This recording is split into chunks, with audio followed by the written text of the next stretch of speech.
In today's episode, we talk about the one skill high school students should learn to prepare themselves for the future.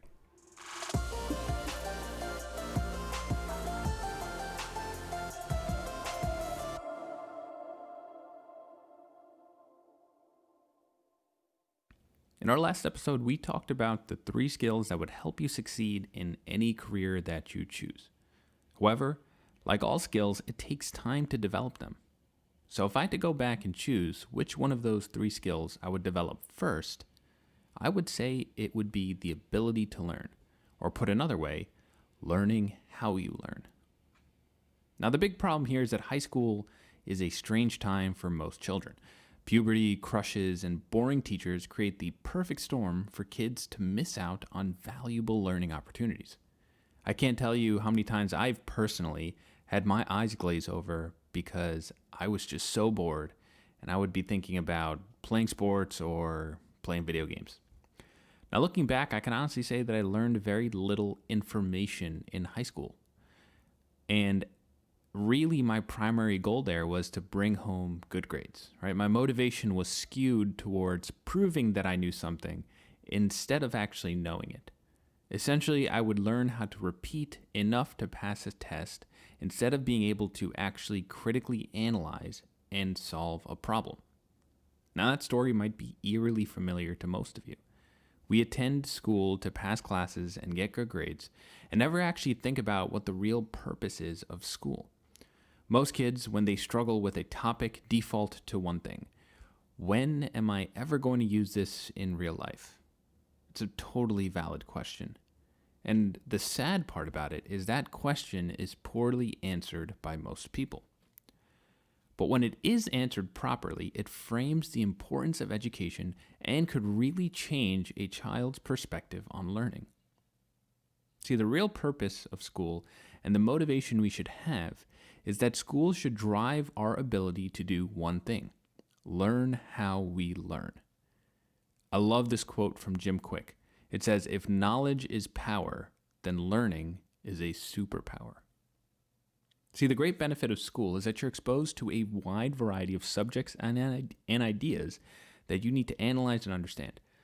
And while on the surface it looks completely pointless to learn about chemistry if you want to be a reporter or an artist, the ability to grasp a foreign concept reveals to you how your brain functions.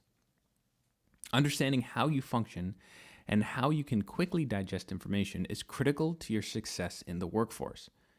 And this is because learning is foundational to critical thinking, and critical thinking is foundational to solving unknown problems. Ask yourself this question: how did you best learn any subject in high school?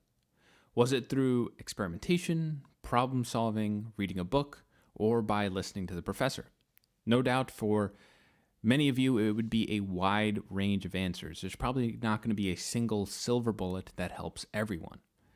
And that's fine. You need to learn the best way you learn. And while there is no right answer, I think there are a few main methods that we can highlight here. One of the most common methods is to learn by listening or audibly.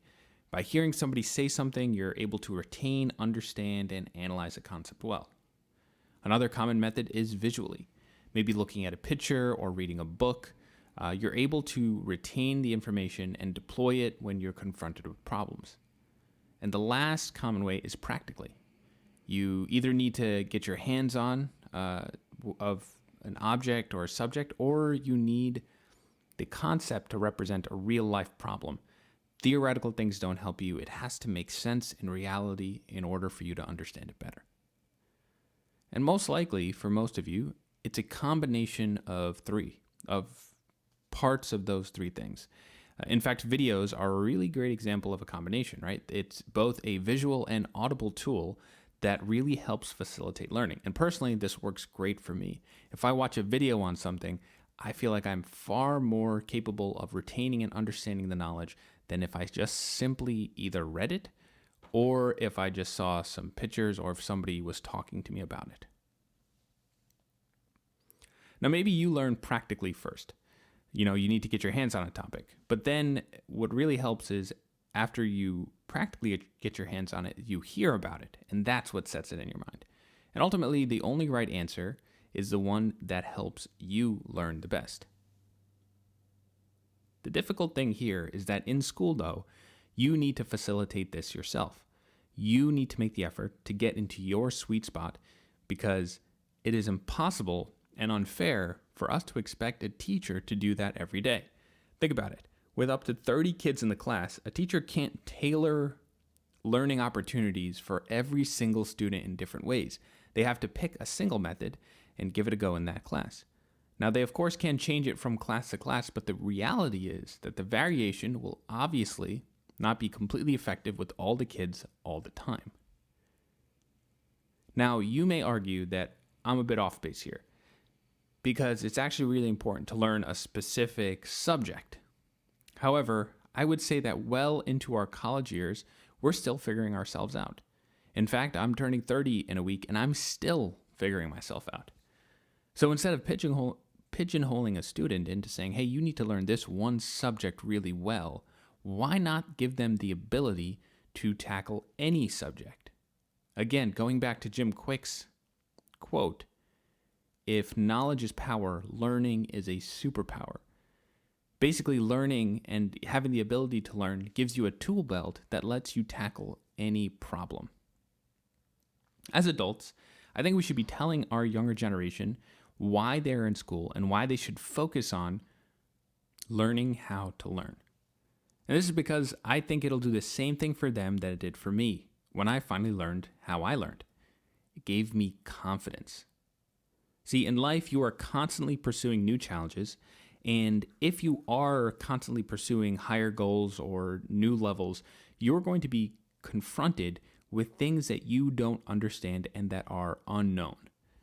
And when dealing with those problems that you've never faced before, you're going to respond in one of two ways.